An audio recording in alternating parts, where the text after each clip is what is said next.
qaar ka mid ah wasaaradaha xukuumadda federaalka Soomaaliya ayaa durbadiiba dhaqan geliyay hadal dhawaan ka soo baxay golaha wasiirada Soomaaliya kadib kulan ay ku yeesheen Muqdisho.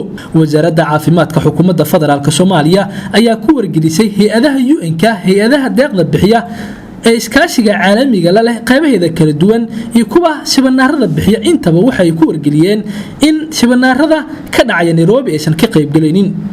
waxayna sheegeen in sibinaarada loo baahan yahay inay u wareejiyaan wadamo kale haddii kale aysan ka qayb galaynin wasaaradaha dowladda federaalka Soomaaliya.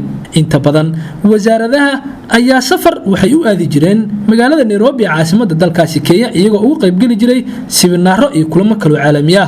golaha wasiirada ayaa laga soo saaray go'aan ah in wasaaradaha xukuumadda inay ku wargeliyaan hay'adaha ay badawadaagta yihiin inay la shaqeyn doonin shirkadaha sibinaarada ugu qabta Nairobi isla markaana ka codsaday in loo baahan yahay inay u weeciyaan magaalooyinka sida Kigali, Kampala, Addis Ababa, Djibouti iyo wadamo kale. taasi ayaa waxay muujinaysaa in cirka isku sii shareerayo khilaafka xoogan ee u dhaxeeya dowladda federaalka Soomaaliya iyo dowladda Kenya.